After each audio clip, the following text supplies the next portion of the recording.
productiva y porque yo defiendo cambiar el modelo económico de Colombia transitando hacia la economía productiva, es fundamental que Colombia mantenga su posición de café, de país cafetero, fortalezca en la zona que llamábamos antes cafetera el café y pongamos un precio de sustentación que hoy debería ser de 1 millón de pesos carga.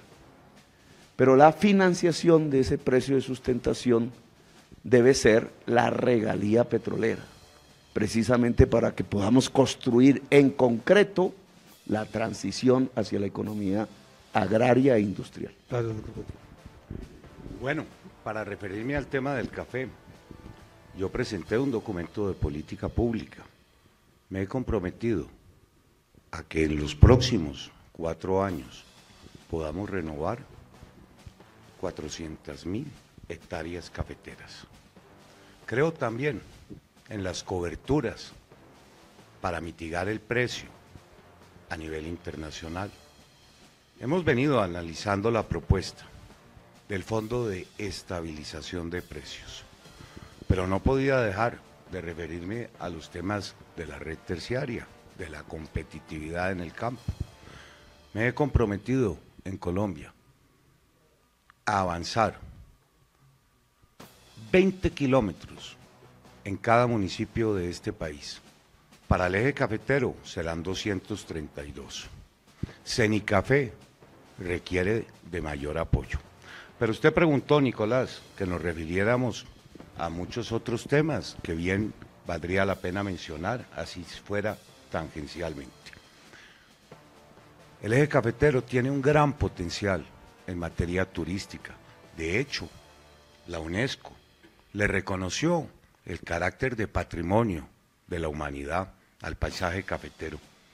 ¿Cómo podría incrementarse la mano de obra si pudiéramos mejorar el turismo de nichos, el turismo de naturaleza, el turismo del termalismo, el turismo del paisaje, el turismo de la salud?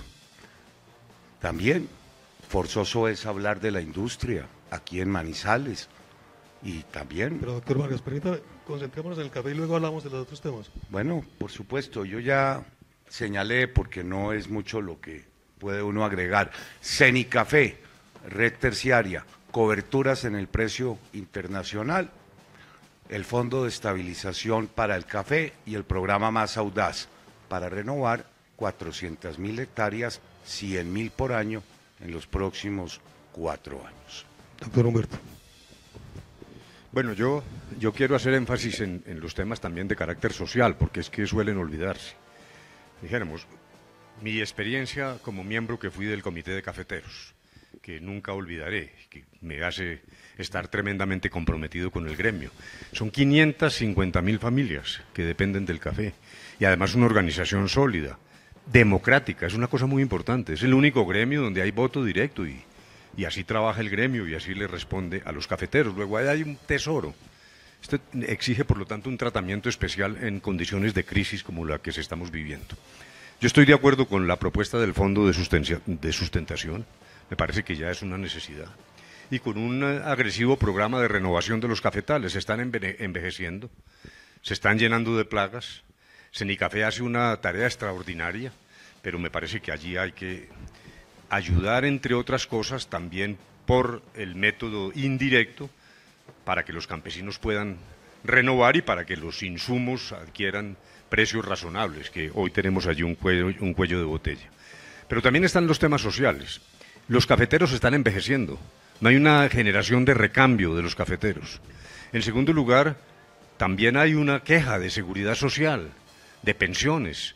Son pequeñas parcelas, en promedio de 1.3 hectáreas, personas que realmente no tienen ningún tipo de seguridad. Mi propuesta sobre pensiones, que implica extender hacia una pensión universal de vejez, llega también a ese cafetero que a veces no tiene ni siquiera cómo cotizar para una pensión. Luego me parece que no debemos descuidar esos temas de carácter social e ir generando a través de la formación de nuevos campesinos una especie de clase media rural, y no solo en el café, con condiciones totalmente distintas que permitan no solo renovar la caficultura, sino el recurso humano, lo que significa el campesino como tal. Me parece además que hay una línea clara de innovación. Ciencia y tecnología, en este caso Senicafé, abre posibilidades, como está ocurriendo en el Huila, en Nariño, de cafés especializados, mayor valor agregado, búsqueda de nichos en el exterior de mercado novedoso, y creo que ahí también hay una enorme capacidad de mejorar la productividad de la caficultura y el acceso a mercados que hoy simplemente están vedados. Y finalmente hay temas de la infraestructura, no solo los que tienen connotación social, acueductos y particularmente escuelas. El tema de jornada única tenemos que terminarlo, y me parece que hay algo que está ligado al café. Pero por último, vías terciarias. Las 4G de mi gobierno van a ser las vías terciarias. Muy bien, voy a juntar ahora como 3 preguntas en una, y no me perdonarían, están de Manizales, que nos vamos a aprovechar a todos ustedes para juntar 3 temas de infraestructura que son fundamentales, digamos, para el desarrollo de esta región. Uno, Aeropuerto del Café. O sea, nos gustaría que ustedes nos dijeran si al final del gobierno de ustedes vamos a ver despegando por lo menos un avión en la primera fase del aeropuerto. 2, hay otro anhelo que tenemos medio frustrado, que es el ferrocarril Buenaventura, La Felisa, que tiene un tramo que ha sido muy complicado de resolver. Y 3, hay también la necesidad, esa es una necesidad del país, de tener vías transversales que conecten el centro con el Pacífico, o sea, vías alternas al túnel de la línea. Hay una vía que pasa por Manizales, que pasa por Fresno y por el Páramo de Letras, que sería una vía que a nosotros nos parece que podría ser estratégica para el país. Entonces empiezo con usted, doctor Humberto, que fue el último, para que nos cuente de esas 3 cosas en particular, usted qué posición tiene. Bueno, primero sobre el aeropuerto, lo digo ahora y lo he dicho 1000 veces, y la última vez que estuve aquí hace pocas semanas lo reiteré. Yo sí tengo el compromiso con el aeropuerto, es que llevamos más de 40 años en esto, desde la época de Gustavo Robledo y Sasa, con alzas, bajas. Entre otras cosas, alguna vez el señor vicepresidente, el doctor Vargas, vino, reafirmó esa promesa en este gobierno, no se ha podido. Ese es un tema en el que siempre los caldenses estamos como a la espera de compromisos reales y no solo pues de promesas que no se cumplen. Hay unos problemas que arreglar, porque tampoco podemos ocultarlos. Hay glosas de la Contraloría por el orden de 60.000 millones, temas de corrupción que hay que limpiar de ese proyecto, pero yo me comprometo nuevamente, como lo he hecho siempre, en mi gobierno a terminar el aeropuerto. Yo estoy de acuerdo con que también está en deuda el ferrocarril a La Felisa, pero quisiera tomar la última parte de tus expresiones, Nicolás, porque me parece que en el tema de transversalidad hay algo extraordinariamente importante, y es el proyecto que arranca, primero, desde una visión multimodal, con la navegabilidad del río Magdalena, La Dorada, a partir de La Dorada, una vía transversal, cruzando la cordillera al norte de Cerro Bravo. Ese es un punto en el que la cordillera es muy baja y no muy ancha. Ahí se puede hacer un túnel que se puede denominar Cumanday, como se ha dicho, de tal manera que conectemos la región del río Magdalena con el Cauca, y eso nos permite llegar a Urabá, de tal manera que esa transversalidad no solo es una vía alterna a la línea, sino que realmente contribuye a una conexión que hoy no existe, porque siempre hemos venido trabajando por la ribera de los ríos del sur al norte. Esa es, dijéramos, una propuesta que algunos expertos en Caldas han hecho, que yo avalo y que me parece que tiene un sentido estratégico profundo, incluso que permite también que pensemos sobre el puerto de Tribugá, que es algo que también hemos venido alentando desde hace 30, 40 años. Ahí dijéramos una especie de prevención en Antioquia por los desarrollos en Urabá, donde el doctor Duque pudiera pronunciarse también sobre el tema de Tribugá, que es muy importante para los caldenses. Pues conservo el orden, si le parece, doctor Duque, bueno, para que y termina usted, que empezó con la primera. Yo quisiera seguir. Sí, señor. Tengo mucho que decir. Sé que el tiempo es limitado. 2 minutos. Bueno, ¿cómo no reconocer la gran autopista que avanza bastante bien? Y me refiero a Pacífico 3, que integrará la conectividad entre La Pintada y La Virginia. 1.6 billones de pesos. Cuando esta iniciativa concluya, los manizalitas podrán desplazarse en tan solo 2 horas a la ciudad de Medellín. Va a mejorar enormemente la competitividad en el tramo que conduce al puerto de Buenaventura. Pero fueron muchas las obras que me correspondió a mí poner en marcha. En Manizales, la intersección de La Fuente, también el acceso a Villa María, San Marcel, y en toda la región pudimos materializar iniciativas.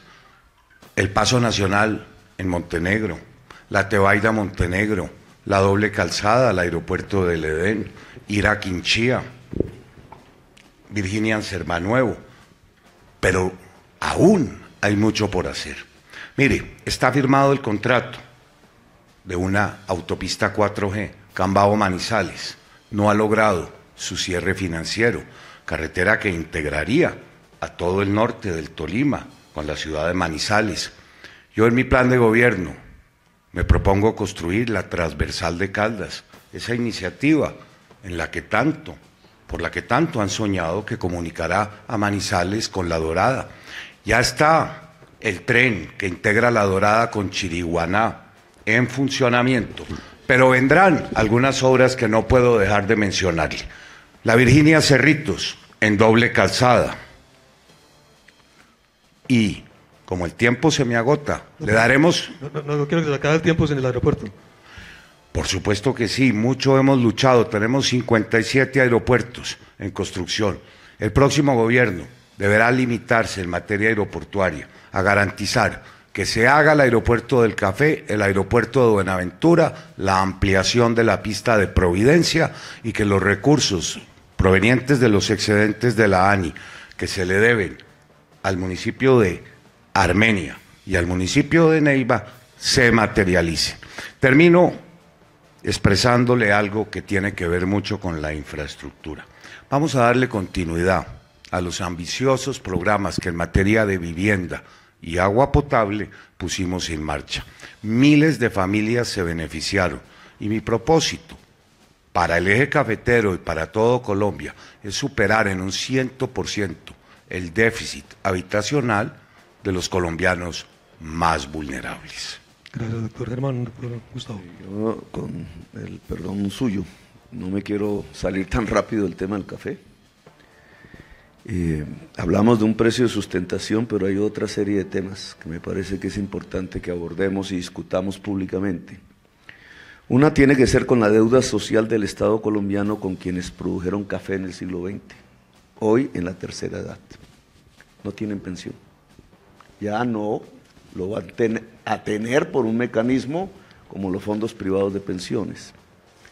El Estado tiene que generar una partida destinada exclusivamente a la pensión de cafeteros, que fueron la base de la riqueza colombiana durante todo el siglo XX. Discúlpame. No, perdóname, es que más adelante vamos a hablar de todos estos temas de desarrollo social. Si me vuelves al tema del café y me lo anuncias, si no, no quiero perder la oportunidad, porque hay un segundo elemento que me parece fundamental que se discuta. De $3.40, que vale más o menos la libra de café en el exterior, en un supermercado en Estados Unidos, campesino cafetero solo recibe 25 centavos en Colombia, lo cual muestra una enorme inequidad del mercado mundial del café, que es el segundo en importancia después del petróleo, y una ineficiencia total del gobierno y de los dirigentes cafeteros durante décadas. Dejar retroceder el mundo productor y dejar las ganancias del café en la intermediación, básicamente multinacionales de la comercialización, un monopolio de la demanda. Yo pretendo, si soy presidente de Colombia, citar la conferencia de gobiernos y productores de café, brasileños, vietnamitas, centroamericanos y colombianos, para intentar construir los instrumentos que nos permitan recuperar el espacio perdido y avanzar en términos de más ingresos, de ese precio que hoy existe en el consumidor final hacia el productor, lo cual implica la configuración de empresas multinacionales de productores y gobiernos para disputar los espacios de los canales de distribución a escala mundial. Sin eso no vamos a poder defender realmente el que el campesino, el granjero y la clase media productora de café en Colombia pueda avanzar y progresar en el país. 1. 2. Eso tiene unas infraestructuras, que hay que ser coherente si lo que queremos es que, por ejemplo, la zona que llamábamos cafetera vuelva a ser cafetera.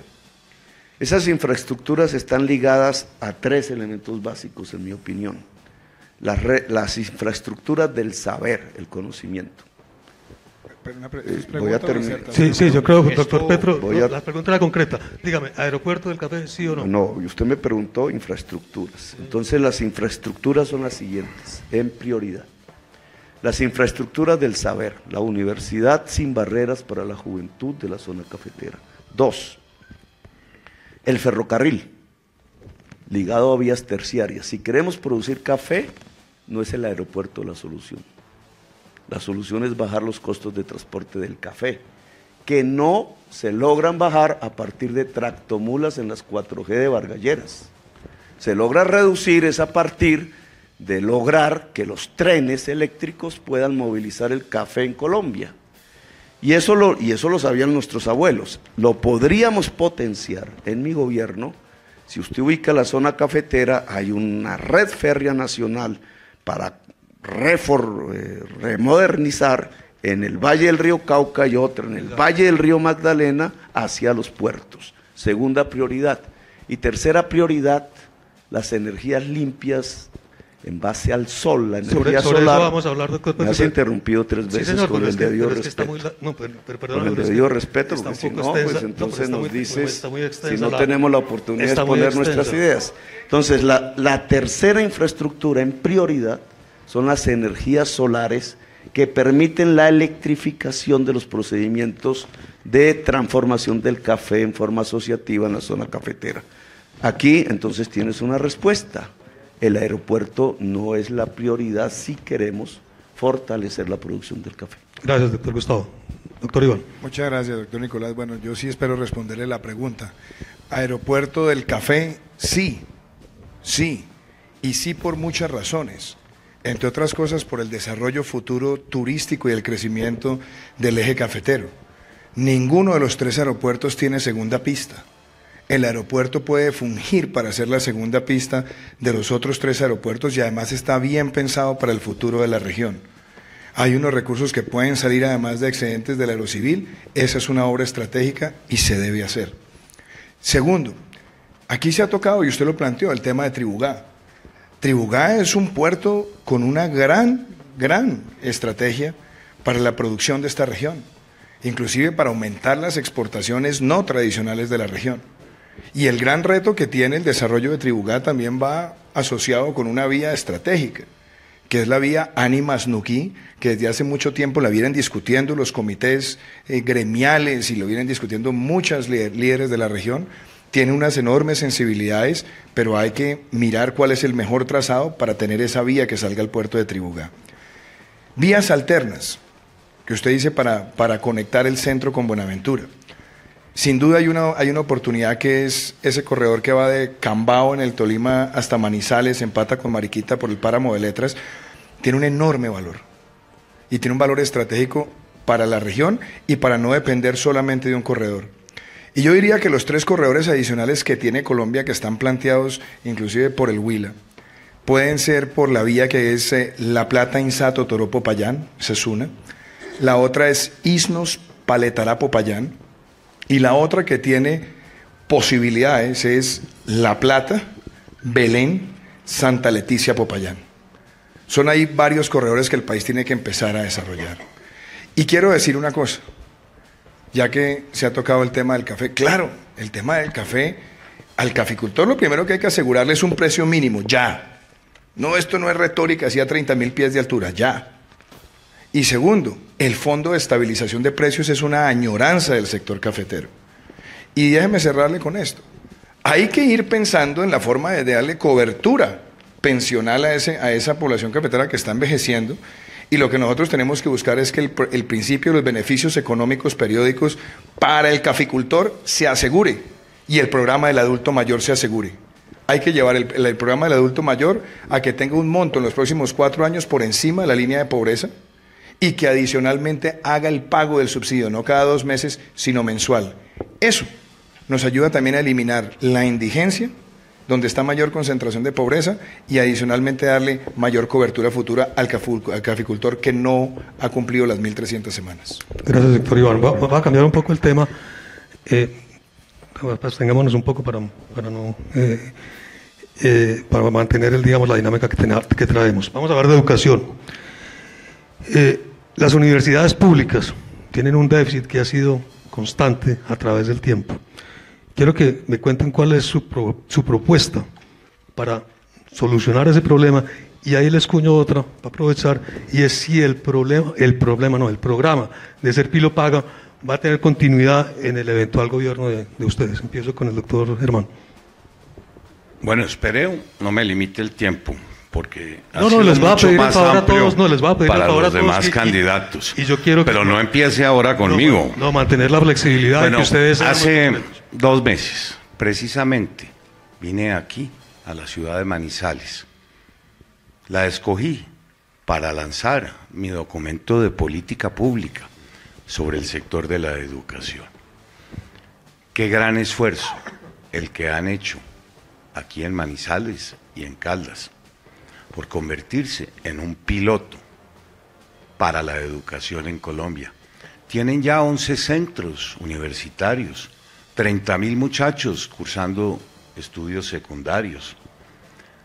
3.500 personas han encontrado una oportunidad de tener un empleo de alta calidad. Todo eso hace que en materia de educación, de ciencia y tecnología, hoy Manizales sea un referente. Queremos que esto siga siendo así, aumentando los programas, avanzando en el bilingüismo, más instituciones de alta calidad, más grupos de investigación. Manizales debe ser la ciudad universitaria de Colombia y también un referente a nivel latinoamericano. Pero quisiera tomarme un par de minutos más. Es necesario avanzar en la cobertura del programa que le brinda una atención integral a los niños de 0 a 5 años, en salud, en educación, en nutrición, en acompañamiento. Tenemos ya a 1.200.000 de ellos. Nos falta un 50% más. El gran reto del próximo gobierno será escolarizar a 500.000 muchachos, brindar un mayor acceso a la educación superior. También el próximo gobierno debe ocuparse de cerrar la brecha entre la educación en el campo y la que se brinda en las ciudades. Difícilmente un niño en Colombia estudia más de 5 años en el sector rural. Manizales, ciudad universitaria de Colombia. Manizales, referente internacional. Gran capacidad tienen para convertirse en esa potencia. Gracias, doctor. Doctor Gustavo, les voy a pedir, la pregunta es concreta. Déficit de universidades públicas y Ser Pilo Paga. No va más Ser Pilo Paga por una razón fundamental. Es un programa meritocrático, solo pueden acceder los que ganen las pruebas, los demás quedan por fuera, y ya, de hecho, el Estado estaría diciendo que la mayor parte de la juventud queda por fuera de la educación superior. En la economía del siglo XXI, la sociedad del conocimiento es la base de la riqueza. Por tanto, lo que necesitamos es una propuesta que permita que el conjunto de la juventud, no solamente los pilos, entre comillas, tengan derecho a la educación superior. Eso se llama una educación pública, de calidad y gratuita. ¿Cuánto vale eso? Vale 14.6 billones de pesos año al final del cuarto año. Hoy el presupuesto es 3.6. Significa multiplicarlo por 4. Significa que se convierte en la prioridad de la educación, del presupuesto nacional. Significa que hay que recortar gastos en el Ministerio de Defensa o asumir que partidas del Ministerio de Defensa sufraguen la educación superior, por lo menos en la juventud que ingresa a la policía y el ejército. Significa que no se le pueden reducir impuestos a los grandes capitales, porque el gran pacto sería el pacto de la educación de nuestra juventud. Y significa entonces que no es necesario ser pilo paga, porque habría acceso gratuito a la educación superior generalizado. No necesitamos el ICETEX como un banco de crédito por la gratuidad. Habría que condonar entonces las deudas del ICETEX. Y no necesitamos una política meritocrática en la educación a partir de las pruebas de exámenes y la selección de estudiantes por exámenes, sino más bien un contenido educativo que nos enseñe a trabajar en equipo, que es una de las grandes fallas de la educación en Colombia. Entonces, esas son las respuestas. Significa un traslado de recursos presupuestales, hoy de gastos no prioritarios o aún siendo prioritarios, no tan prioritarios como la educación en Colombia, hacia la partida de la educación superior en el país. Gracias, doctor Gustavo. Sigue. ¿Cierto? Primero, lo que hay que buscar es la mejor cobertura, la mayor cobertura y la mejor calidad de la educación superior. El déficit de las universidades públicas en el país puede superar los 3 billones de pesos fácilmente. Lo que hay que asegurarle primero a la universidad pública es que va a tener los recursos que necesita. Yo quiero promover una estampilla única de educación superior para que haya una fuente directa y también el uso de una parte importante de las regalías para el financiamiento de la universidad pública en Colombia y fortalecerla. Yo fui ponente de la estampilla de la Universidad Industrial de Santander, una gran universidad pública de Colombia, y también de la Universidad Nacional de Colombia. Hay que darle un recurso directo y un recurso de regalías. En adición a eso, no hay que quitarle al uno o al otro porque exista ser pilo paga o no exista. Ser pilo paga tiene una ventaja. Permite que un número de estudiantes con un desempeño puedan escoger a la universidad donde pueden ir. Pero eso no le puede quitar recursos a la universidad pública. ¿Qué problema le veo ya a Ser Pilo Paga? Ser Pilo Paga cuesta casi 800.000 millones de pesos año y tenemos menos de 50.000 estudiantes. Se ha concentrado en universidades acreditadas de alta calidad y ha dejado por fuera la universidad pública y ha dejado por fuera las que están en proceso de acreditación. Entonces yo pienso que Ser Pilo Paga debe tener mucho más alcance, inclusive también en las universidades públicas. Y por otro lado, también quiero impulsar la gratuidad universitaria, empezando por los jóvenes de estratos 1 y 2. Para que eso funcione, hay que habilitar los cupos. Y esos cupos requieren la combinación de educación presencial, semipresencial y virtual. Esa es la forma donde le vamos dando ese impulso al programa para por lo menos habilitar cerca de 400 o 500.000 cupos nuevos año, porque se necesita también la infraestructura. Y cierro con esto. El ICETEX. El ICETEX necesita ser reinventado. Necesita una reforma estructural.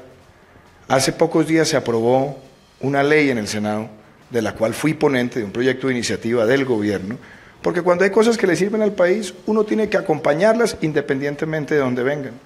¿Qué logramos? Que no haya codeudor. ¿Qué logramos? Acabar con las deudas leoninas, porque se va actualizando con la inflación.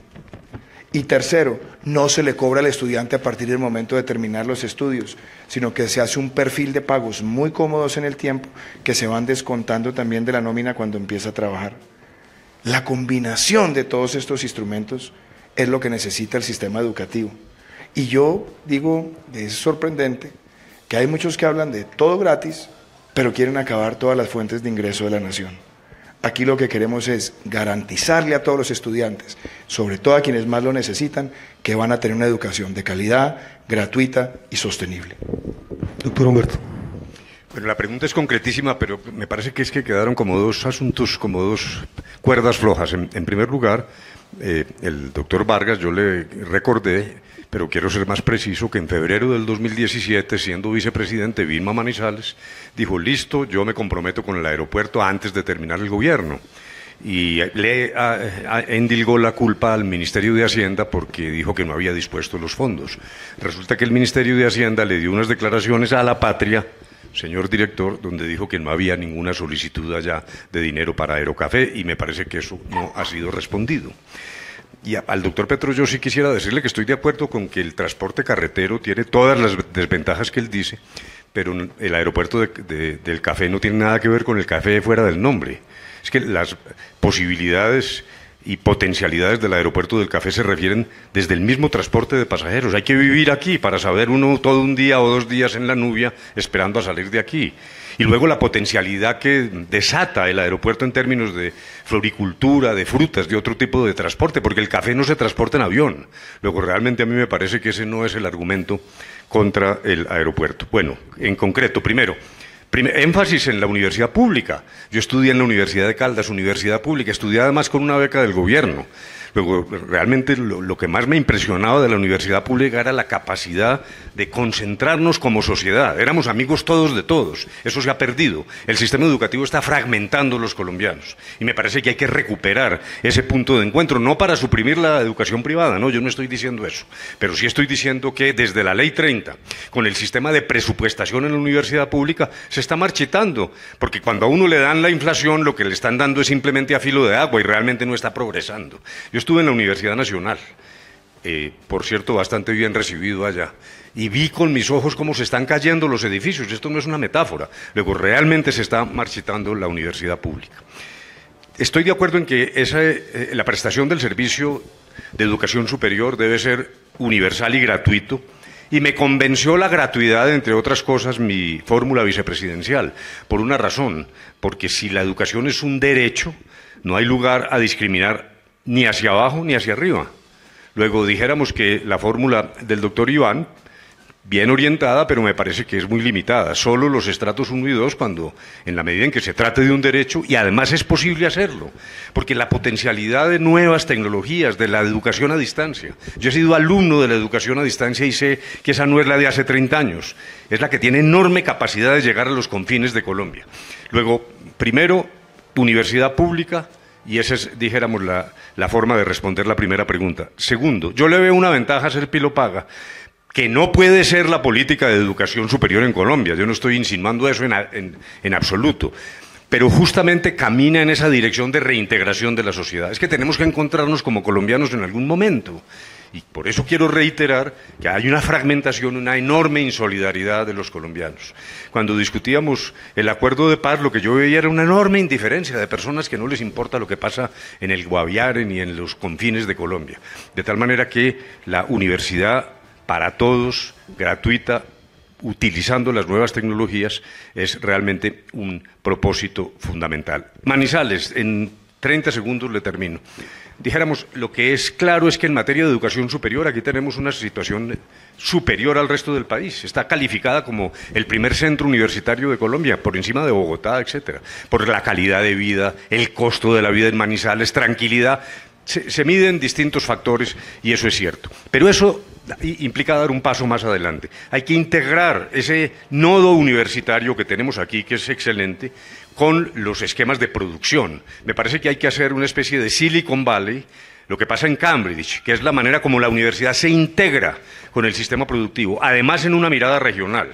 Yo diría énfasis en Manizales, fundamentalmente educación integrada al sistema productivo y un nodo del sistema de ciencia y tecnología. Yo estoy proponiendo la creación del Ministerio de Ciencia y Tecnología, sobre todo para darle rango en la administración y más capacidad de recursos. 0.26 del PIB en ciencia y tecnología es un desastre. Y eso hay que integrarlo, repito, entonces, con el ejercicio de una universidad fuerte en la región. Pero, por otro lado, hay un complemento, como se trata del eje cafetero y no solo de Manizales, con Pereira. En Pereira está desarrollándose una innovación muy grande, sobre todo en materia de software, y hay incluso creaciones ya autóctonas. Y hay empresas como Indra, por ejemplo, que ya está tomando los ingenieros pereiranos para sus desarrollos universales. Y por último, Armenia, la prestación de servicios. Y ahí uno integra en una visión estratégica la visión completa de lo que llamamos el eje cafetero. Gracias, doctor Humberto. Bueno, la siguiente pregunta tiene este tema de educación y ya lo han mencionado ustedes tangencialmente en sus intervenciones, pero ya es un poco de educación, primera infancia y educación básica primaria. Hay una brecha gigantesca entre la educación pública, la educación privada y la educación rural y la educación urbana. ¿Cómo cerrar esa brecha? Y les voy a pedir, va a empezar por el doctor Gustavo, que sean ojalá muy concretos. Mira, aterricemos con cifras. Yo hice la experiencia de la educación superior gratuita en Bogotá, la hice, Universidad Distrital. Cuesta 7 millones estudiante año. El cupo para lograr universalización de los que salen de 11º grado en Colombia debería ser 300.000 cupos año. Las cifras de Duque podríamos discutirlas. En 5 años, una cohorte son 1,5 millones de cupos. Por 7 millones de pesos le está dando a usted el costo de ese programa. El costo de ese programa, si hablamos de 300.000 por 5, 1,5 millones por 7 millones, da 2.1 billones de pesos año y aproximadamente 14 billones en 5 años. Si nosotros queremos un precio de sustentación de 300.000 pesos del presupuesto a la carga de café, estamos hablando de 2.1 billones de pesos años, para hablar del primer tema. Si nosotros queremos profesionalizar la atención a la primera infancia, como lo hicimos en Bogotá, que logramos multiplicar la cobertura por 3, con jardines infantiles y atención en el ámbito familiar, necesitamos ampliar el presupuesto del ICBF, al cual hay que transformar radicalmente, porque es un espacio de contratación de la corrupción hoy, en 2.5 billones de pesos año. Las fuentes de esos recursos, indudablemente, no salen de reducir los impuestos a los grandes capitales de Colombia. Tiene que haber un pacto alrededor de la tributación para que podamos atender la primera infancia. La principal política de ciencia y tecnología de un país consiste en atender integralmente la primera infancia, porque es allí donde se desarrolla el cerebro humano y el amor por la búsqueda, por el saber. Yo quería aterrizar estas cifras porque se habla mucho y resulta que eso hay que financiarlo. Se puede financiar, y admito y me alegra que la mayoría de los candidatos presidenciales hayan hecho consenso con mi propuesta de una educación pública superior gratuita, pero eso vale aumentar en el presupuesto nacional 14 billones de pesos el presupuesto de la educación superior. Yo estoy dispuesto a hacerlo y muestro los mecanismos. Tiene que acabarse las exenciones tributarias en Colombia, tiene que gravarse las remesas de utilidades de empresas al extranjero, incluidas paraísos fiscales. Tiene que gravarse la gran extensión rural improductiva en Colombia. Tenemos que quitar una serie de gabelas tributarias construidas a través de la ley para poder financiar el que toda nuestra juventud pueda acceder a la educación superior y que la primera infancia, sobre la cual se hay un tratamiento integral y profesional, es la principal política de ciencia y tecnología y la principal política de seguridad nacional, porque esa es la nación dentro de 20 o 30 años, implica un esfuerzo presupuestal que, si los colegas dicen van a disminuir impuestos en las altas capas del capital en Colombia, simplemente nos están diciendo mentiras. Bueno, doctor Nicolás, yo no quise interrumpir al doctor de la calle ni pedir el derecho a la réplica, pero no me voy a quedar con esa puya, porque en estos 2 años y medio, si alguien ha luchado porque se materialice el aeropuerto del café, he sido yo. Tuvimos la oportunidad de poner en marcha inversiones en 50 aeropuertos de Colombia, 25 están ya terminados. En Pereira, el gobierno nacional aportó los recursos para la ampliación de la pista y la nueva torre de control. Logré que se apropiaran con excedentes de la ANI las inversiones para mejorar el aeropuerto de Armenia. Pero déjeme resumirle, doctor de la Calle, lo que ha venido ocurriendo. Es increíble, pero en estos 3 años, Manizales y Caldas tuvieron presidente del Senado, aquí presente, el doctor Mauricio Liscano. Tuvieron presidente de la Cámara, el doctor Hernán Penagos. ¿Quién lo creyera? Han tenido 2 ministros de transporte, el doctor Jorge Rojas y actualmente el doctor Germán Cardona. Todos a lo largo de estos 2 años y medio, porque quiero comprometerlos a todos, hemos hecho como un solo hombre los mayores esfuerzos para que el Ministerio de Hacienda apruebe y autorice las vigencias futuras, doctor de la Calle. No lo hemos logrado. ¿O usted cree que el actual gobernador, el doctor Guido Echeverri, el actual alcalde de Manizales, no han hecho sus mejores esfuerzos para lograr que esta iniciativa prospere? De manera que yo no podía quedar en entredicho. Sí me comprometo, como presidente de Colombia, a iniciar y sacar adelante esta iniciativa, que mucho le va a convenir a la competitividad del departamento. Pero, doctor de la Calle, no le diga a este auditorio, porque usted ha trabajado en varios gobiernos. Lo hizo en el gobierno de Virgilio Barco, lo hizo luego en el de César Gaviria, estuvo presente en el gobierno del doctor Andrés Pastrana, fue vicepresidente de Samper y tiene gran influencia con el doctor Santos. Usted lleva también luchando 40 años y el aeropuerto aún no arranca. Yo tomé esta iniciativa tan solo hace 2 y como presidente de Colombia lo voy a materializar. Ahora sí, perdóneme, le contesto su pregunta. Yo ya me referí en los temas de educación. Este gobierno, uno de sus grandes logros es el haber avanzado en la gratuidad en materia de educación básica. Ahora, coincido con ustedes, queremos extenderla a la educación superior. Este gobierno dejó 1.200.000 niños en el programa de atención integral, no el tradicional del Instituto Colombiano de Bienestar Familiar. Se aumentaron enormemente las coberturas. Ahora hay que hacer un mayor esfuerzo por mejorar la calidad y la pertinencia de la educación. Y eso me permite también exponerle algunas ideas sobre los temas de ciencia, investigación y tecnología. Estamos en primera infancia.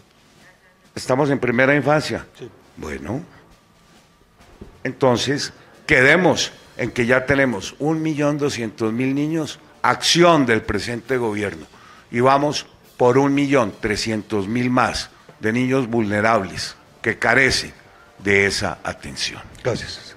Sigue, doctor, el que quiera. Bueno, yo empezaría, o quieres tú, Humberto. Bueno, entonces déjame, yo arranco. Yo lo que diría es, pero lo vi ahí como que está. El tema de la primera infancia en el país es trascendental para derrotar la pobreza. Nosotros tenemos un porcentaje muy importante de niños que están entre 0 y 5 años. Y la brecha de la pobreza empieza ahí. Esa atención a la primera infancia arranca por nutrición. El mayor problema que tenemos hoy en esa capa es que la gran mayoría de niños en esa franja no está recibiendo todos los micronutrientes que necesita para desarrollar la corteza prefrontal del cerebro para el aprendizaje. No consume hierro con frecuencia, no consume zinc con frecuencia, no consume omega 3, no tiene a disposición esos micronutrientes. El programa de nutrición hay que llevarlo con mucha mejor focalización a esa población y quitándole la mano de los políticos en la contratación, permitiendo la supervisión de padres y madres de familia, de asociaciones comunitarias. 2. Es cierto que el país ha avanzado mucho en cobertura de atención integral, pero el país está rezagado en educación preescolar de calidad. Y es que los niños reciban las habilidades cognitivas y no cognitivas que requiere esa educación. Y el reflejo es que cuando salen las pruebas PISA y miran la diferencia entre la ciudad y el campo, la diferencia son 82 puntos que equivalen a 2 años de escolaridad. Porque son niños que no tienen esa formación integral desde el punto de vista pedagógico y después llegan a la media jornada y en la media jornada con una sola alimentación queremos que se ponga en el mismo rango de desempeño de los niños que tienen todos los demás privilegios. Cuando yo digo que la cobertura de educación superior gratuita para estratos 1 y 2 es porque nos toca hacer el primer esfuerzo garantizando la cobertura preescolar con atención pedagógica integral y después llevar la jornada completa con doble alimentación, que además le ayuda a las familias más vulnerables del país porque el niño recibe 2 alimentos antes de llegar a la casa y tiene un currículo diverso que no solamente es ciencias, matemáticas y lenguaje, sino creatividad, deporte, tecnología, ciencia y vocacionales.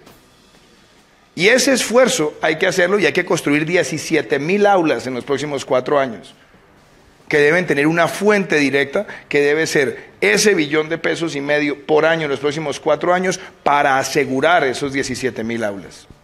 Eso es lo que nos permite tener la cobertura integral. ¿Por qué? Y sobre todo en las zonas rurales del país. El promedio de escolaridad en el campo son 5.41 años, Nicolás, y en las ciudades son 9.6. Entonces el presupuesto tiene que estar bien invertido ahí. Y voy a decir una cosa, el doctor Petro, por ejemplo, en Bogotá anunció 1.000 preescolares nuevos cuando fue alcalde. ¿Cuántos construyó? Menos de 100. Porque aquí lo que hay que buscar es la integralidad. No puede ser solamente el Estado, puede ser el Estado, una parte en concesión, otra parte con asociaciones de maestros y producir el impacto de cobertura que necesita el Colombia en los próximos 4 años. Ese es mi compromiso con las señoras que nos están viendo, con los señores que nos están viendo en las cámaras. Asegurar la dotación y la visión integral. Y lo primero que tenemos que asegurar es la pedagogía y la alimentación en esos primeros 5 años, la jornada única, la doble alimentación y el complemento curricular. Gracias, doctor Iván. Doctor Humberto, entonces le reitero eso, la brecha público-privado y primera infancia. Sí, clarísimo, tengo la pregunta clara. Sin embargo, doctor Germán, si de influencia en el gobierno de Santos vamos a hablar, todo indica que la influencia es la suya, y sobre todo la chequera. Yo estaba 5 años extraditado en Cuba, tratando de hacer la paz. Luego, realmente me parece que esa comparación no va. Yo quiero decir lo siguiente, usted está preguntando por cerrar brechas. Y son 2 tipos de brechas, la de la educación privada de calidad y la educación pública con niveles inferiores, y eso está, repito, rompiendo a los colombianos. Ese es un tema extraordinariamente grave, porque no es solo calidad, cobertura, sino la mirada de las brechas, que es la que usted ilumina ahora con su pregunta. Y la segunda es, pues, la ciudad-campo. Lo primero es, mi lema de campaña es primero los pobres. Entonces, claro, siempre hay quien hace oposición y dice que eso es un eslogan y que seguramente es una frase de campaña. No, eso lo he dicho con toda responsabilidad. Cuando digo primero los pobres es que me parece que la manera de conducir la inversión pública debe empezar de allá para acá, al revés de lo que estamos haciendo ahora. Ejemplo, programas de nutrición que son necesarios, ya lo han dicho todos y no lo voy a repetir, particularmente en la educación en primera infancia. Hay que ir a las regiones más deprimidas y regresar a las menos afectadas, y no un poco al revés, que es lo que estamos haciendo ahora. Y eso lo quiero complementar con niveles de calidad, particularmente en esa Colombia olvidada, en la periferia de Colombia. Ejemplo, yo quiero pagarle a los maestros que quieran, de excelente calidad, irse a los confines de Colombia, una prima especial de ubicación, un poco lo que pasaba con los militares en orden público, una especie de prima de lejanía, para yo mover los maestros hacia las zonas más olvidadas y más deprimidas, que es la manera de buscar en el escenario de la calidad ir cerrando las brechas que usted plantea. Y si eso se dificulta, tengo un programa alternativo, que es el de profesores itinerantes, maestros itinerantes. Si no es posible que un maestro se desplace por 1 o 2 años, entonces maestros que enseñen a enseñar y que estén en una condición itinerante en todo el territorio nacional para ir mejorando de afuera para adentro, de la periferia al centro. Siempre primero los pobres, los niveles de calidad. Segundo, Esto hay que hacerlo con el magisterio. Yo quiero romper esa vieja tradición en que pareciera que el Estado y el magisterio siempre están en enfrentamiento. Yo lo que quiero es sinergia, cooperación. Yo quiero sentarme con el magisterio, quiero hablar con FECODE, quiero decirles, sí, hagamos un sistema de remuneración, un sistema que les garantice a ustedes su salud, el eterno problema de la salud de los maestros, pero que también los colombianos tengamos más transparencia sobre su remuneración, sobre su escalafón, sobre la forma como se accede a los niveles superiores del escalafón. En tercer lugar, en efecto, aquí se ha hablado del tema de nutrición, que es crucial, pero lo que no tenemos en Colombia es una línea, un programa estratégico, educativo, un currículo universal. Esto se dijo desde la famosa Comisión de los Sabios, presidida por García Márquez, porque está deshilachado el sistema. ¿Qué quiero decir? La educación de la primera infancia no está siendo consultada bajo una línea estratégica, porque lo que hace el ICBF es actuar como una especie de gran guardería. En el ICBF se recibe a los niños, pero eso está desvinculado de un proyecto educativo estratégico. Yo no quiero decir que el ICBF tiene que pasar al Ministerio de Educación, pero sí tenemos que lograr una hilación, como también ocurre, por ejemplo, con la educación para el trabajo, que en muy buena parte está en manos de los municipios y en otra parte en el SENA, pertenece al Ministerio de Trabajo, se autoacredita por fuera, repito, de una estrategia en esta materia. Luego, ese es un segundo elemento, que es el de los maestros. Esto hay que hacerlo con los maestros. Y por último, habría mucho más para decir, pero que no se roben los alimentos, hombre. Es que lo que está pasando es que la corrupción está inundando a Colombia por todas partes. Y en ese sentido, la idea de cada escuela, cada colegio tiene que ser un proyecto educativo, vincular a los padres. En eso tenemos que ayudarnos. Yo quiero hacer un programa de entrenamiento de los padres para que a su vez administren y coadyuven en la educación de sus hijos. No van a los colegios, van forzados porque si no, no les entregan las notas de los niños, si no, no irían. Como no vamos a las sesiones de las copropiedades porque nos da pereza, es una sociedad muy desarticulada. Y ahí me parece que solo con una cosa elemental, que es un celular, los padres, cooperados con un sistema de asociatividad, pueden estar vigilando la calidad, llamando cuando la comida no llega, cuando está de mala calidad, cuando aparecen los gusanos en las lechugas, como los vimos en la televisión. Entonces, me parece que es un proceso de integración de comunidades educativas con alumnos, padres, maestros y el Estado siempre impulsando. Ya para ir cerrando, porque entiendo que ustedes tienen compromisos adicionales y reiterándoles el agradecimiento por estar acá en Manizales. Quiero hacer una pregunta un poco positiva. Todos ustedes conocen el eje cafetero, han venido muchas veces. Y todos, a fuerza de oírse en los debates, han escuchado las propuestas de los demás. Quiero que nos digan qué del eje cafetero creen que se debe replicar en el país. ¿Cuál es el ADN de aquí que ustedes dicen, hombre, aquí hay una potencial importante que podemos replicar en el país? Y por otro lado, que me digan de las propuestas de los demás, de sus compañeros de contienda, ¿cuál les gusta? Una propuesta, no tienen que votar por él, pero ¿hay alguna propuesta en particular que diga, esta cosa de pronto me gustaría implementarla? Doctor Petro, empiezo con usted. Bueno, me toca una réplica porque la sincronizo con su pregunta. Mire, doctor Duque, en Bogotá nosotros aumentamos la cobertura integral a la primera infancia de 90.000 niños a 270.000, aun cuando el ICBF retrocedió en 30.000 sus cupos. Y lo hicimos en dos ámbitos. El ámbito institucional, que es lo que se llama el jardín infantil, para mayores de 3 a 5 años, abrimos 1.400 aulas. Lo que pasa es que usted tiene que contar las estadísticas de Secretaría de Integración con Secretaría de Educación para hacer las cuentas bien. 1.400 aulas ya es buena parte de lo que usted propone hacer como aulas en la nación. Esas 1.400 aulas incluso tuvieron tecnologías nuevas, por eso usted cuando habla de construir también se equivoca. Instalamos jardines infantiles en 3 meses. Tecnologías nuevas, de última vanguardia, que permiten instalar un jardín infantil en 3 meses, con mejor confort que el jardín infantil construido. Pero además arrendamos, además hicimos varios métodos para lograr que esa primera infancia tuviera atención. Tiene usted razón en que el problema está en la desnutrición.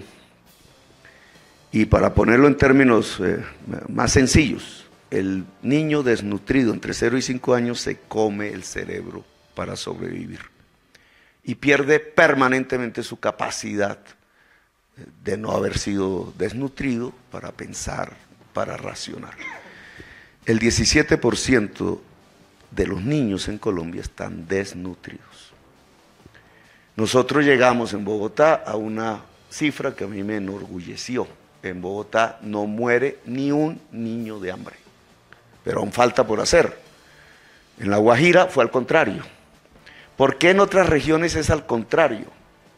Porque hubo unas reformas en la política pública de la educación, una hecha por Andrés Pastrana, su padrino doctor Duque, y por Álvaro Uribe Vélez, su padrino doctor Duque, que le quitó los recursos de la educación para llevarlos a salvar banqueros, el primero, y la guerra, el segundo. Doctor Petro, en aras pero usted tiene la profesión de interrumpirme. No, pero le pido que sea breve. Déjeme, porque... Sí, pero no me pida, yo soy breve. No está siendo breve, perdón. Por favor. Y eso significa que al reducir los recursos corrientes de la educación, quitando el artículo de la Constitución del 91, produjeron la media jornada, por eso no tenemos jornada única, produjeron la desfinanciación del preescolar, rechazaron el artículo constitucional de 3 años obligatorios de preescolar y pusieron el sistema educativo colombiano en la peor de las circunstancias. Entonces, si usted está de acuerdo en que hay que nutrir los niños para educarlos y que la educación puede llegar a ser gratuita, incluso en su escala de educación superior, lo primero que hay que hacer es derogar la reforma constitucional que el presidente Álvaro Uribe Vélez impuso en el Congreso de la República y que le quitó los recursos a la educación, condenando a la niñez a la desnutrición. Ahora, usted me dice qué me gusta de los candidatos en sus programas. Indudablemente le reconozco a Humberto de la Calle su esfuerzo por la paz. Y en ese esfuerzo del posconflicto, a mí sí me gustaría tener su colaboración, si soy presidente, no por irrespeto, sino si la decisión popular llegase a premiarme, me gustaría tener su colaboración en asuntos de paz. El doctor Duque tiene que, me gustan varias de sus propuestas que ahora usted mismo rechaza. Su propuesta salida de la experiencia bogotana de los CAMAT alrededor del consumo de drogas y el tratamiento no policivo que presentó al Congreso, me parece importante. Me parece importante que podamos hacer un frente común en relación a recuperar los recursos de la educación para la gratuidad y para la primera infancia. Del doctor Germán Vargas Lleras, que se ha, digamos, en la política de hábitat, vivienda, que desarrolló como vicepresidente, solo le agregaría una condición: en vez de que fuese de vivienda, debería ser de hábitat, lo cual podría ser que esos planes de vivienda se construyeran no en lugares remotos donde la gente no tiene dónde comer, o en lugares de alto riesgo, como sucede en este momento en Bogotá, donde la gente se puede inundar. Cuando uno traslada la política de vivienda a hábitat, ya tiene que reconocer esos factores que son claves en una política de construcción de vivienda. Muchas gracias, doctor. Iván. Bueno, muchas gracias. Primero, de nuevo a la pregunta, ¿qué me gusta del eje cafetero? A mí me gusta del eje cafetero muchísimas cosas. Me gusta la cultura de laboriosidad, que me parece algo importantísimo para seguirla promoviendo en todo el país. Me gusta la forma en la que el eje cafetero ha ido conectando el paisaje cultural cafetero con la oferta turística y al mismo tiempo complementándolo con algo que venimos promoviendo hace tiempo, que es la economía naranja. La cultura, las artes, la música, el folclore, la artesanía. Me parece que es algo importantísimo, y el deseo de muchos de preservar la arquitectura ancestral cafetera y convertir eso en un elemento de patrimonio para Colombia y para el mundo. Eso me parece que es algo que recojo y que nos sirve de experiencia en otras regiones del país. ¿Qué rescato de los candidatos? Me gusta la aproximación de Vivian Morales, por ejemplo, frente al tema de justicia. Hemos compartido muchas ideas sobre cómo fortalecer las primeras y las segundas instancias. Me parece que eso es importante. Me parece que Humberto, por ejemplo, en algunos temas en los que ha abordado problemáticas específicas, por ejemplo, en el caso de salud y particularmente en hacer un monitoreo de cómo están operando todos los aseguradores, es algo en lo que coincidimos y me parece que ahí hay elementos positivos. De Germán, por ejemplo, que le he visto cosas interesantes, me ha gustado la forma en la que ha abordado temas del deporte de alto rendimiento. Y cuando yo escucho al doctor Petro, pues yo a veces veo, sí, unos discursos que son muy encumbrados de su padrino Hugo Chávez, que son pan para hoy y hambre para mañana muchas veces, pero le reconozco por lo menos que esté dispuesto a aceptar que la propuesta que estamos haciendo de nutrición está bien sustentada, que además le llega a los más vulnerables del país, y creo que le sirve además a Colombia que el doctor Petro también reconozca que en su administración no se alcanzaron ciertas metas y que aprenda de quienes queremos sustentarlas con cifras y con gerencia. Gracias, doctor Germán. A ver, déjeme utilizar estos últimos 2 minutos, ya que es la pregunta final, para mencionar algunos temas que muy útil hubieran sido podidos abordar en este debate. Yo he venido numerosísimas veces a los 3 departamentos del eje cafetero. Ya tratamos los temas de café. También nos referimos al sector agrícola. Pero el eje cafetero es mucho más que eso. Usted me interrumpió cuando yo abordaba un tema que era el del turismo. Para mí el turismo será uno de los grandes ejes en los cuales cimentaré el crecimiento económico de Colombia. El eje cafetero, ¿cómo tiene de potencial? Puede duplicar sus ingresos actuales y triplicar la mano de obra. No en vano, decía yo, la UNESCO lo reconoció como patrimonio universal de la humanidad. El paisaje cafetero, el corredor turístico del café. ¿Cómo sería de útil valorar y explotar nichos como el del turismo de salud, termalismo, el turismo de avistamiento? Cada turista que viene a mirar aves gasta 5 veces más lo que lo hace cualquier otro. El turismo de naturaleza, cómo son de bellos los parques en la región cafetera, Parque de Lotún, Parque de Cocora, el Parque de los Nevados. Gran potencial tiene el sector del turismo. Manizales tiene que seguir optimizando su industria, no puede renunciar a ella. Pasa por avanzar en los temas de competitividad, un nuevo régimen tributario que brinde condiciones más competitivas, los temas de logística, que también a ellos nos referimos en este debate. Pero cómo no mencionar también temas como el del distrito, con el que tanto se ha soñado la ciudad de Manizales, el distrito de audiovisuales. Y ya para referirme a los otros candidatos, en términos constructivos, porque este debate empezó mal con la turba que hubo a la entrada del mismo y no quisiera que termine mal. A Gustavo, en eso coincidimos con él y yo creo que con todos los candidatos, en que no hay nada más útil que brindarle a los jóvenes, a los niños, en los primeros años de su vida, una atención integral. Qué bueno, doctor Duque, que usted reconozca que fue en estos años donde se amplió la tradicional atención que brindaba el bienestar familiar para incorporar no solo los criterios de nutrición, sino los criterios de educación, de salud y de algo muy importante, el acompañamiento, que es el afecto.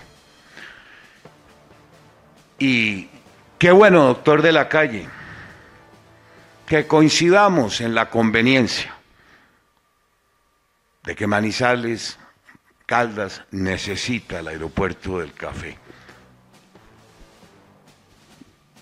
Le aclaré su puya, pero es que yo no me he ocupado de este tema sino hace 2 años y medio, pero que sea un gran propósito. Eso ha unido al departamento de Caldas. Las regiones a veces se fijan un objetivo que los une, que los integra, indistintamente de los partidos, de los sectores, que hoy quede ese gran compromiso por el que Telecafé ha luchado tanto y ustedes también lo han hecho en el periódico de la Patria.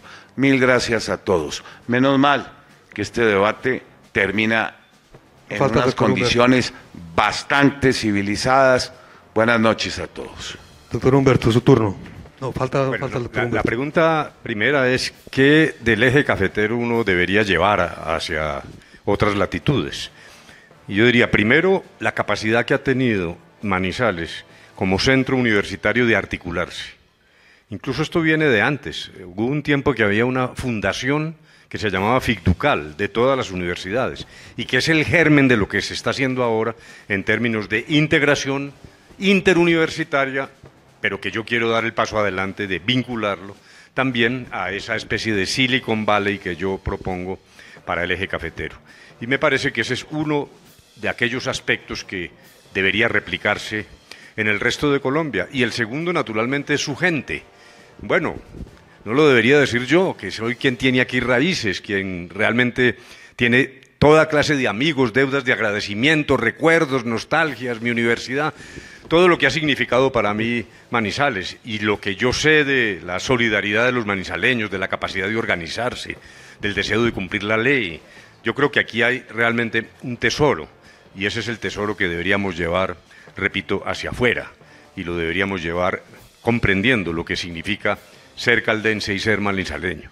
Y es lo que me permite decirle a los caldenses, hombre, ¿por qué no aprovechan? Es la primera oportunidad que tienen de tener presidente. Luego yo quisiera pedirles su voto, hombre, ayúdenme en eso. Bueno, y luego quisiera entonces, como nos lo han pedido, en un estricto empeño netamente positivo, pues referirme a las propuestas. Esto está muy grave en Colombia porque si uno habla de los candidatos luego le ponen una especie de barómetro. ¿A quién le tiró más duro? Eso me pasó a mí ayer y entonces empiezan las quejas, ¿no? Le tiró más duro a Furano o a Perencejo y entonces lo que está buscando es alianzas con uno o con otro, no. Que no se interprete esto en términos de alianzas. Yo voy a ir a la primera vuelta y no estoy en ese plan. El doctor Duque me parece que tiene una visión moderna del Estado. Yo comparto su idea del emprendimiento, de lo que significa un Estado más sencillo, que llegue más directamente en términos de lucha contra la informalidad, que es un tema estructural de fondo. Tengo diferencias con él, porque me parece que es legítimo también decir en qué tenemos diferencias. En primer lugar, ya he dicho varias veces que su idea de fusionar las Cortes me parece que es un error, que es un paso atrás. Yo creo que eso terminará afectando la tutela. Y en materia rural, él tiene un modelo de ruralidad que yo no comparto, pero que es legítimo sencillamente en un ejercicio democrático. El mío arranca del campesino, no desconoce la potencialidad de la agroindustria. En algún momento el doctor Duque dijo que mi idea era paternalista. No, no lo es. Yo lo que quiero es desatar las fuerzas creativas del campesino, pero no olvidarlo. En segundo lugar, yo le reconozco a Germán Vargas, primero, su valentía. Germán Vargas es, dijéramos, una persona que ha afrontado enormes dificultades y también su capacidad de gestión. Eso me parece que es indiscutible y hay programas donde realmente se ha destacado, todo lo que tiene que ver con infraestructura, vías públicas, viviendas. Yo tengo ideas distintas. Yo he dicho que ahora es el momento de las vías terciarias, he dicho que es el momento ya no de la vivienda para convertir en propietarios muy lentamente a los ciudadanos, sino los grandes programas de arrendamiento social que me parece que resuelven el tema del déficit más rápidamente. Yo le agradezco a Gustavo Petro su mención sobre el tema de la paz, que también es recíproca, porque siempre he dicho dos cosas sobre Petro. Uno, que hay que agradecerle el apoyo que ha hecho a la paz. Y dos, que es un error de la clase dirigente colombiana estigmatizar a Petro. Me parece que ese es un error. Desde el señor Ordóñez, que utilizó su cargo para perseguir a la gente, se comenzó a cometer ese error. Eso no debe ocurrir. En materia rural, yo comparto algunas de las cosas, no todas, pero yo sí estoy en la línea de la reforma rural integral, del acceso a los campesinos, coetáneamente, porque hay tierra para todos con los desarrollos agroindustriales, pero una política rural debe comenzar por estabilizar el campo, brindar acceso, no dejar para después una asignatura pendiente que la clase dirigente colombiana por miopía no ha cumplido, con ilustres excepciones, como la del abuelo de este señor, que se llama Germán Vargas Lleras, a quien yo le tengo que reconocer, que trabajó a fondo con la reforma agraria. Se opusieron los antecesores de los que hoy se oponen a la reforma rural. Si ustedes lo miran bien, es la misma radiografía de Colombia, y eso lo tengo que reconocer en cabeza de Carlos Lleras. Muchas gracias. Gracias, doctor Humberto. No me parece, les va a proponer un minuto para que cierre cada uno. Yo no necesito un minuto. Bueno, lo que le quiero pedir una frase de cortesía, que no sé que no los molestará. El doctor Iván Duque me señaló de mi preocupación por el deporte. Yo quiero hoy comprometérseme con el eje cafetero a que los Juegos Nacionales del 2023 tengan como sede a estos 3 departamentos. Lo había olvidado, lo quería recordar. Listo, muchas gracias. Si ustedes quieren cerrar. Bueno, yo lo que pensaría decir para finalizar en este minutico que usted nos brinda es esto. Colombia necesita pasar páginas. Páginas de la vieja política, páginas de la política del odio, y tenemos que mirar hacia el futuro. Colombia necesita hoy legalidad, y es que todo el que cometa un delito, sin importar su ideología y de dónde pertenezca, debe tener una sanción ejemplar. Que nosotros enfrentemos la corrupción con determinación y que nosotros devolvamos los valores a la sociedad colombiana. Este país necesita emprendimiento, que los micros, los pequeños, los medianos, los grandes puedan construir el anhelo empresarial, los campesinos, los caficultores, y que tengamos una agenda de equidad donde derrotar la pobreza sea efectivo con una salud y una educación de calidad sostenible, no a base de discursos vacíos, y que nosotros le demos a la cultura el papel que se merece en el desarrollo de Colombia para cerrar las brechas y motivar al país hacia el futuro. Yo quiero ser su presidente, señor y señora que está en su televisor. Quiero gobernar con todos los colombianos y decirles que el futuro que queremos es para todos. Gracias, doctor Iván. Doctor Humberto. Pues yo quiero ser presidente porque tengo un sueño, el sueño de una Colombia más justa, el sueño de una Colombia que recupere la que se nos quedó atrás, las 1000 Colombias, las que hemos olvidado, la que yo llamo la Colombia invisible, y eso se llama luchar contra la inequidad y la injusticia. Haber terminado el conflicto con una de las guerrillas y terminarlo ojalá con todas es la oportunidad para que ese tema que estaba ahí aparcado en el congelador y que no queríamos enfrentar, es el momento de hacerlo. El sueño de una mayor justicia, trabajando en un proceso incansable de transformación social. Pero ¿por qué ese sueño, lo repito aquí y lo digo con tanta vehemencia? Porque eso lo aprendí aquí. Estaba entrando a este salón y me abordaron mis compañeros de estudios. Voy a dar un nombre, Guillermo Mejía Gutiérrez, y me dijo, recuerde, yo creé el primer bachillerato nocturno gratuito en Colombia cuando era estudiante, cuando estaba estudiando Derecho, y lo hice para tenderle la mano a las personas que no tenían cómo estudiar. Primer bachillerato nocturno gratuito de Colombia. De la misma manera que con mis profesores me iba a trabajar en lo que hoy se llamaría vivienda social. Yo aprendí eso aquí. Eso fue lo que aprendí de ustedes, de mis amigos, de mis compañeros, de lo que significa Caldas. Y quiero ser presidente para eso, para una sociedad más justa y en paz. Gracias, doctor Humberto. Doctor Gustavo. El café... Bueno, no, es que creí que me había saltado. No, tranquilo que ya va a tener la oportunidad. Bueno, él quiere que tú finalices, entonces... Si quieres, le cedo No, el turno, tranquilo, Gustavo tranquilo. no se ha prevenido. No, si no, quiere, no, tranquilo. haga usted uso del último segmento. No se preocupe. Bueno. Él, el café, el mundo del café le enseñó en la historia de Colombia que una estructura democrática puede ayudar a superar la violencia. Y hoy se trata de pasar una página de 2 siglos de soledad de Colombia inmersa permanentemente en la violencia. No hay generación de jóvenes desde que somos república que no haya sido convocada antes que al saber, al amor, a la ciencia, a las armas, a matarse entre sí. Y eso hay que superarlo, y la forma de superarlo es reconociendo unas voces antiguas. La de Alfonso López Pumarejo, que planteó que había que superar el latifundio para modernizar a Colombia.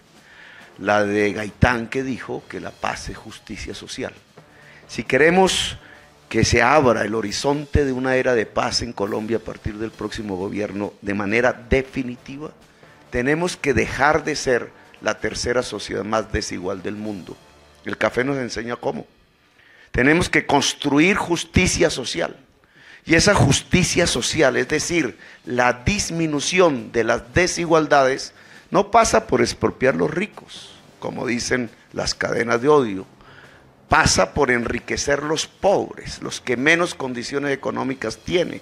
Y eso implica democratizar créditos, salir del gota a gota, salir del data crédito, construir banca pública. Eso pasa por democratizar las energías limpias, por democratizar las tierras que hoy son improductivas pero son fértiles, y lo digo con profundidad, por democratizar el saber, el conocimiento. Ojalá la zona cafetera pueda ser la primera zona del país que podamos en los próximos 4 años decir con certeza, es la zona del conocimiento en Colombia, porque esa será la base no solamente de una democracia multicolor, sino de abrir una era de paz. La era de paz que comienza con la Colombia humana y con el gobierno de Gustavo Petro a su servicio. Gracias, muy amables. Gracias a usted, doctor Germán. Aún no me pasa la roncha de lo del aeropuerto del café. Bueno, siga de rascar. Déjeme recordarle también aquí a todo el departamento que yo, el primer nombramiento que hice fue llevarme a Luis Fernando Mejía, para ese entonces gerente del aeropuerto del café, a que me manejara la dirección de infraestructura.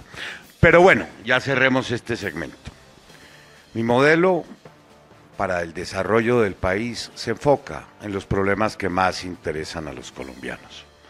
Venimos planteando una reforma tributaria que le recupere a este país condiciones de competitividad.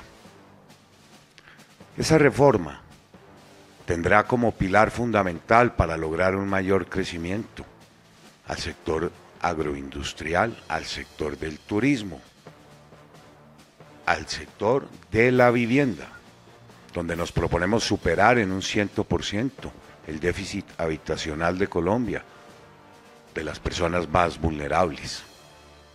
Tiene también como meta terminar el cúmulo de obras que van a cambiar la competitividad y la logística de este país. Y tiene, doctor Petro, propósitos muy claros en el sector mineroenergético, no como usted los entiende. Tenemos a 1,5 millones de colombianos a los que tenemos que llegar con el servicio de gas domiciliario. Aún más de 1 millón de colombianos no gozan del servicio eléctrico. Soñamos con un país que permita recuperar 48 años que se han perdido en materia de desarrollo agrícola. Para el año 70 este país no importaba 1 kilo de alimentos. Hoy lo hacemos en 15 millones de toneladas. Para el año 70 el sector agrícola contribuía al crecimiento nacional con un 36%. Eso se ha reducido a un 6%. Yo sueño con un país que pueda avanzar en materia de formalización del empleo, que genere millones de empleos en los próximos años. A lo largo de estos meses he presentado 25 documentos de política pública que los invito esta noche a que los consulten. Están en la fundación, en la página web Fundación Carlos Lleras.